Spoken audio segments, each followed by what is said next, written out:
Welcome to TechCast, the podcast that quenches curiosity, powered by Q&A Markham. TechCast, where we deep dive into the exciting world of technology, bringing you the latest trends, innovations, and thought-provoking discussions.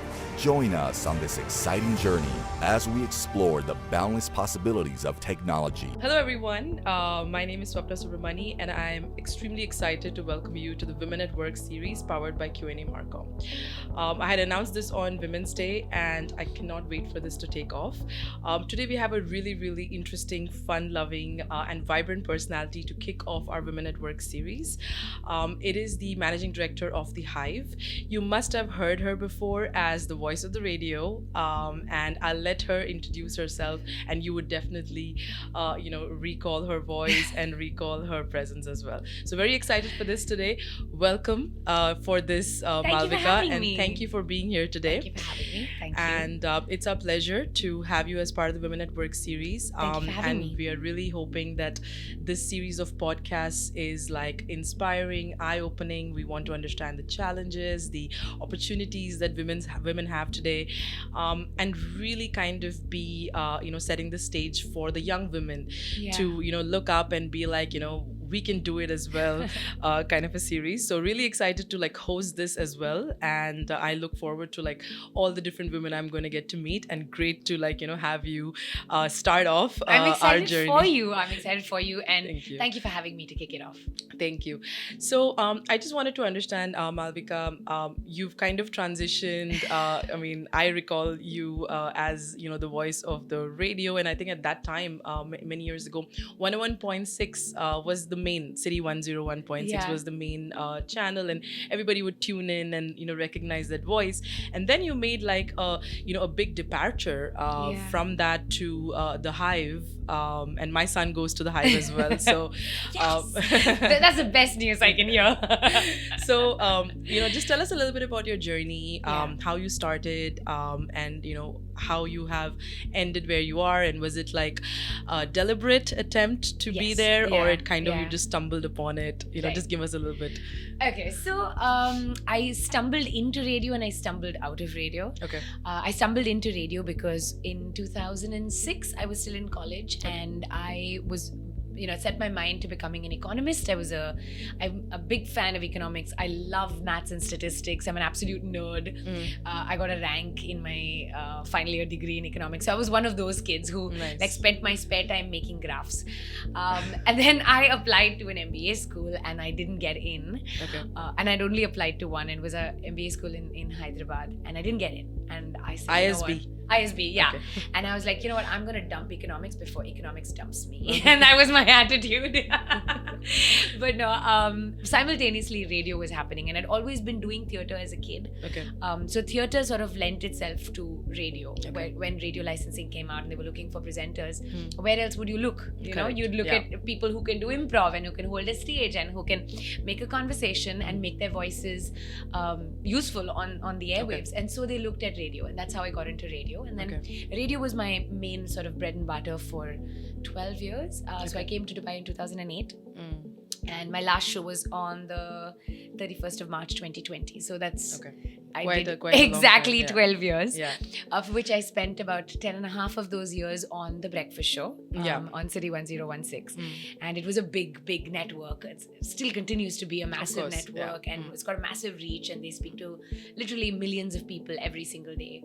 And so that was of course happening, but I think parallelly, while I was engaging with theatre and I was engaging with teaching the kids at the Hive, and I would do that once a week, twice a week, whenever I had the time, I would go in and sort of teach class.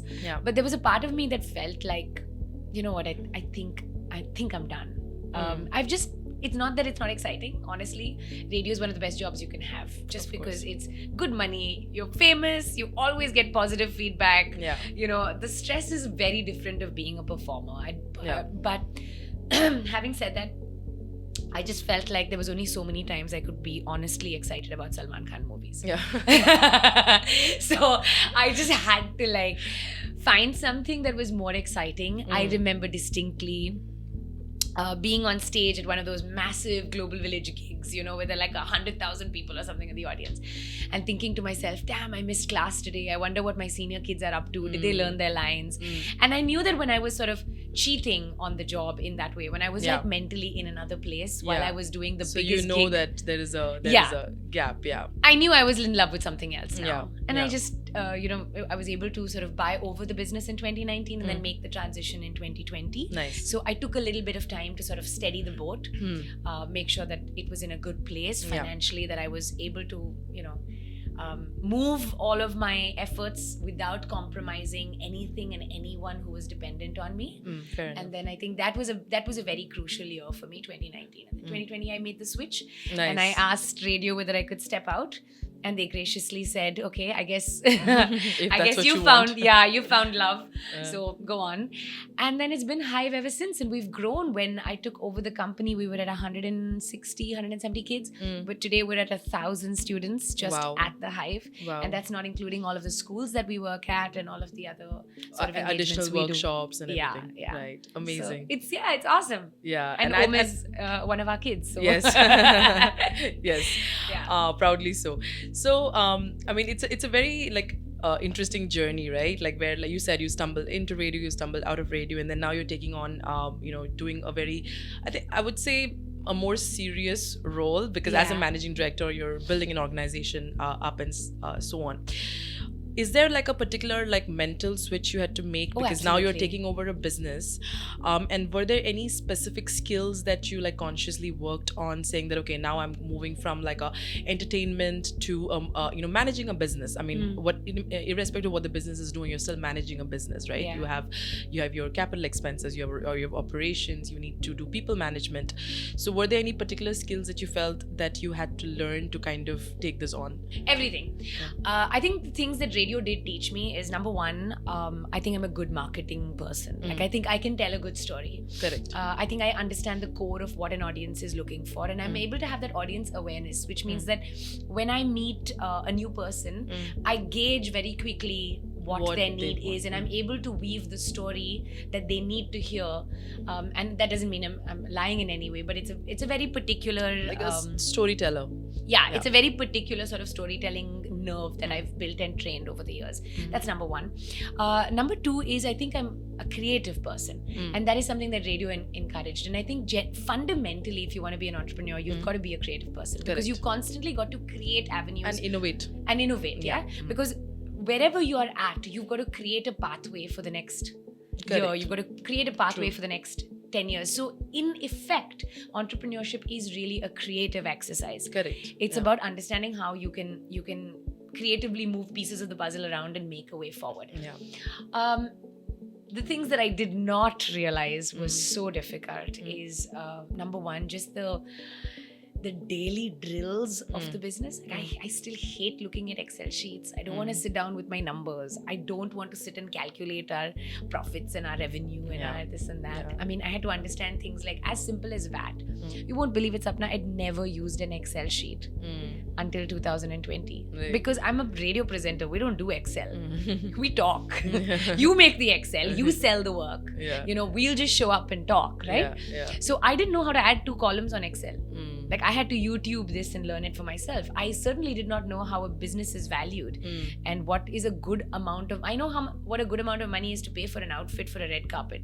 I don't know how you buy a business. Correct. I had to YouTube that, and I had to sort of figure that out. So I think these things were difficult.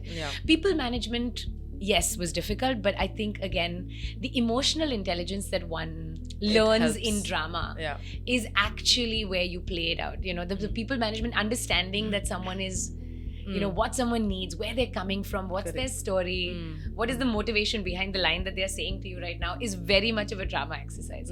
So people management was not as hard as, I think, just the drill of the work. And as now a woman MD, right? Are there any specific biases that you feel, or any kind of glass ceiling that you feel that you had to break in the past 5 years, since you took over as managing director of the Hive? So just wanted to get into the, little bit of the uncomfortable space. No, of please. Facing that, that happy to. Little bit of a bias. I think everybody does, but I want to know like what were yours? It's across the board. So I'll tell you about the biases right from the beginning. And I think as the managing director, I'm only getting the wisdom now because I'm on the other side of the negotiating table. So I'm able to see the stupid mistakes that I made when I was younger. Okay. But I think the bias started way, way, way back. I think just in terms of the way that I negotiated my first salary, the way that I talked about my raises, when I was meeting my COO at the time or my line manager at the time, I simply didn't have the vocabulary to say that, hey, this is the value that I'm bringing to the table, so why shouldn't I be paid an equivalent amount, right? So I think these things are very much now in retrospect, I'm thinking back going, oh my God, I wish someone had talked to me about this. I wish I had coaching about this because it is not the company's job to coach you about it in many ways because I feel like honestly they are trying to save every dirham they can to increase those profits. But now in retrospect I'm like, and it's not just that, it's also like I cannot count the number of events that I've done where I've been asked, so what exactly will you be wearing to the event? I'm pretty sure no man in my place was asked that question. Right. If I was doing a television show, I would arrive to the set 3 hours before my male colleagues because that's how long hair and makeup took. I had to be pinched and prodded and poked and painted in every shape and form to be on television. But I was being paid the same amount of money. Just the expectations that one had of a female presenter is very different from that of a male presenter, and all that is just until the time that I took on the Hive. But as an MD, even today, I say this so often, right? Sometimes my partner and I will go into a meeting and I'll say, how much do you think we should quote? And I'll say 50. He'll be like 500. Just the audacity, just that confidence that like, I'm going to price what I am worth. I still struggle with that. I feel like women often price at undersell themselves. Not just undersell. It's like, I want to price this at a point that you won't say no. Because the rejection of you saying that you don't want my product is so heartbreaking that I'll do anything to make sure that I don't put myself in that emotional position. I think that's just so fundamental, right? Yeah, fundamental. And this is all with me not even talking about things like maternity leave or the gender pay gap or the fact that just the UAE is currently terribly ill-equipped for women in the workplace. Correct. And us saying anything otherwise is just, it's untrue. It's untrue. Sure, True. We have women on the boards of directors, and sure, we have women in powerful positions. But far and few, Few and far between, A. B, in very particular roles and sectors. Look at any of your big companies and you'll see you'll mostly have women in HR, in marketing, in PR. But how many women do you know who are heading the finance divisions of their companies, right? Are we equipping those women, in fact, to be even negotiating for themselves? Because not both are true. You can be the head of accounts and still not know how to negotiate for yourself. So I think that's a different story altogether. It's quite simply, like I was talking about this on our podcast, More Bang for Her Buck, which is that you'll see a big organization will have a parking spot for the CEO, but the pregnant woman is parking 3 kilometers away in the kacha parking and walking with her 5 bags of food and clothes and laptop and this and that all the way from there to the workplace. That's the only kind of flexibility we're talking about. It's being able to open your eyes and see that, like, hey, this is what is going on. Another really big one is for pregnant women, you're expected to go back to the workplace in 45 days. Now, if your company is really nice, they're going to allow you flexibility until 3 months. Okay? If they're like amazing. And also because if your work allows it. In many cases, your work just doesn't, right? If I'm a teacher, for example, I've got to be in class to take class. What are my options? But just something as simple as a room to breastfeed. It's crazy. Would you, if I asked you today, like, hey, this is my cup of coffee, well, I'm going to take it into the toilet, you would be kind of disgusted, wouldn't you? I would not take it into the toilet cubicle, but that's where women are pumping. And nobody's talking about it. And this is in the biggest of companies. There is no room for a woman to feed. And you're asking her to come back in 45 days. What is your plan? Like, did you think this through? How exactly is she supposed to be sitting there? You know, and I think no one really wants to talk about it. Well, I mean, I think all very valid points.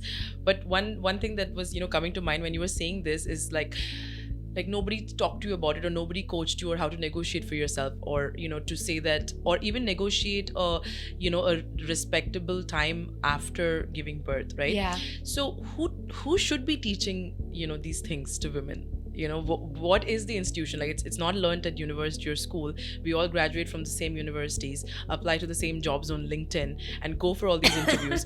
So like it's like a question that comes to mind, that who should be equipping women, who should be teaching women to say that when you go for an interview, you ask for, you do your research. Because I know a lot of women who do their research and they're like, okay, this job pays, I don't know, 25,000 dirhams, right? And they'll ask for 20 because they know that the job pays 25, but they want ask for 20 just because they want to be accepted. Yeah. Versus a man would be like, oh, this job pays 25, I'll ask for 30 because I'll get it anyways, or I'll negotiate. So there's, like you said, that audacity, that confidence.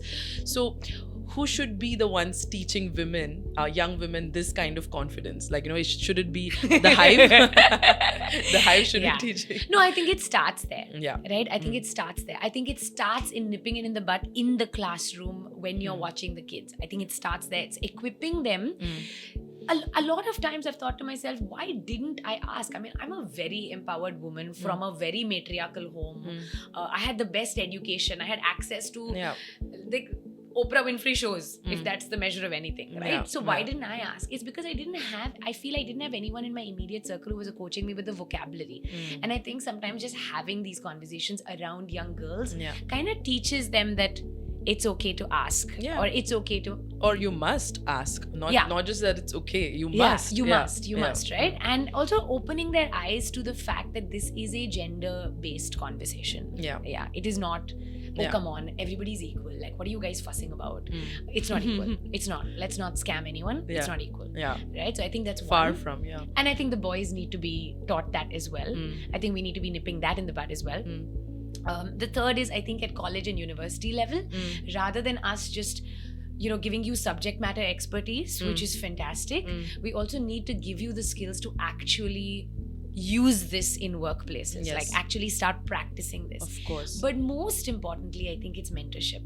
Correct. Right? I think women like you and me and the women who are above us in all measures of success, we owe it. We owe it to our young girls to take the time out to spend time with them. I mean, the 15-year-old, the 20-year-old, the 25-year-old, the 30-year-old. If I'm sitting at 35 and looking back, I owe it to every one of those women to give them the tools to be able to do this better. Correct. Than I did. Correct. And I mean, you learn from what you did right, and also understand that the nature of the challenges would have changed, like for you versus like a 25-year-old versus a 15-year-old, but there still is, Of course. So I think it's not about like, okay, I faced this particular situation and this is how you combat it, but it's more like I learned something from this situation, and you might not face the same situation, but in a similar situation, this is how you can apply. So I think it's more about like application. I see a lot of like young women who I speak to, when I go to school, and I do like a couple of these just talk fireside chat sessions, and they're like, oh no, we will not face that. And they're like, that is us zamane ka problem, and it's not really like valid now. But I'm just like, well, what we learned is something that you can reapply, even if the picture paints itself a little bit differently. You know what I mean? Absolutely. On More Bang for Her Buck, in fact, I had my mum on the show, and she was talking about how she didn't have a women's toilet in her bank for so many years, and when she was pregnant, she had to kind of hold on for 5 hours and then come back home, or 6 hours or whatever. And the point is that in her generation it was about a women's toilet. In my generation it's about a breastfeeding room. And then later on it'll be something else. But the argument remains the same. The argument is, hey, one sec, can we just back it up and think about this with a little more sensitivity? Correct. What can we afford to do? I'm not saying that now build and like an entire palace Barbie for land. it. No, we don't need that. No, we don't need that. We just need pretty basic flexibility. Correct. Honestly. Correct. It's not that hard. And you would have done it for yourself if you were the one who was in that position. So Correct. just be nice. Yeah. Well, okay. So I have a little bit of a fun segment just to kind of snap out of the this is what's happening to us and kind of the movement that we're starting here. So it's just a few questions on how, what your preference is, like a little bit of a, not a multiple choice, either or kind of thing. Okay. So to Malavika, so in terms of productivity, are you an early bird or a night owl? Oh, definitely an early bird. Okay. By 9:30, I'm lights out. Yeah. I'm night owl, so opposite of that. So I'm just going to tell my thing also, just so that we'll make it a dual this thing. Okay, your desk decor, minimalist or personal jungle? It's a book jungle. I just have books growing out of everywhere. So on my left, I've got a massive shelf, and then on my table there are these piles of books. So I'm in my little book jungle. Nice, nice. So book jungle, I like that. Okay. And what's your power outfit choice? Is it a classic suit or like statement pieces? It's what I feel most comfortable in that day. Okay. I don't mind a power suit though. But when I really, really want to impress, then I wear a sari. Nice. Yeah. Nice. I like it. I like it. I think for me, it's like suit. It's like I keep it safe a little bit. Okay. And in terms of your meeting preference, and this has been very valid since 2020, do you prefer like face-to-face meeting or like virtual meetings? I think it depends. If I'm just about to suss the product out, like if you're pitching to me for the very first time, online is great. Yeah. I can just solve the problem, decide whether it needs the investment of my time or not on a Zoom call. Yeah. But if it's something that's that's about person driven, if it's a person driven thing, where I need to talk to somebody about their growth or how they're feeling, then it has to be one-to-one. Okay. Preferably with a hand in hand. I'm like one of those people, like, nice. Let's hold hands and talk. Yeah. Nice. And your learning method, is it like on the job, or you prefer like formal education for learning different things? No, I absolutely am on the job, and I like to invest a bit of my day every day in learning something new. So yeah. And I think that is very key to innovation as well, right? Because everything is like, once you do a formal education for 3 or 4 years, it's done. But there's so many more things to like learn. And I think that's why like we have to always keep innovating, keep learning, and constantly kind of reinventing ourselves, right? Absolutely. Great. So on that, I think I just had a few questions. I want to like increase those questions as we like go along and get more and more of this this or that, but thanks for fancying my questionnaire there. No, thank you. But what I do want to ask you is to like what is your one key message to all the young women out there aspiring to be either in your field or in any other field, and I know you do a lot of these mentoring and coaching acts yourself, but what would be the one key message that you want to like give out to our audience and listeners today? So I think my one key message would be to like financial aspects of your work and your home are extremely crucial. We may think of it as it's not about the money, I don't want to discuss the money, it's never about the money, but very often your freedom of choice, your ability to walk out of an unsafe place, whether that be an unsafe marriage or an unsafe relationship or an unsafe boss or an unsafe workplace, is all tied in to your financial independence and your ability to pay for getting out, right? You have to be able to buy your way out of things sometimes. Correct. So make sure that you make make well-planned and well-aware sort of financial choices. I think that would be number one.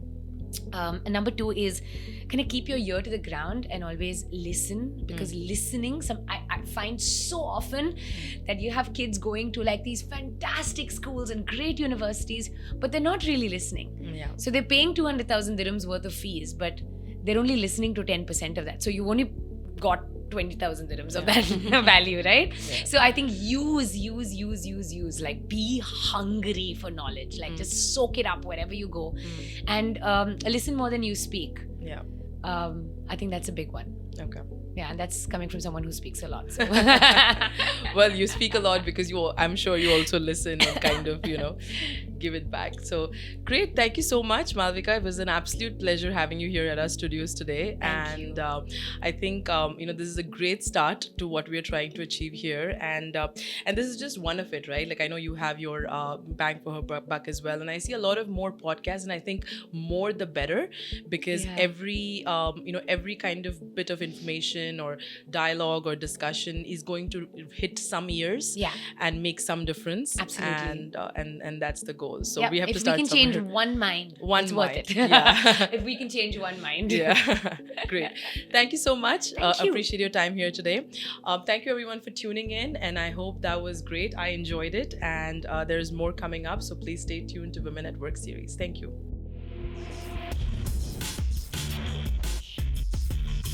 TechCast, powered by Q&A Marcom, demystifying technology, one episode at a time.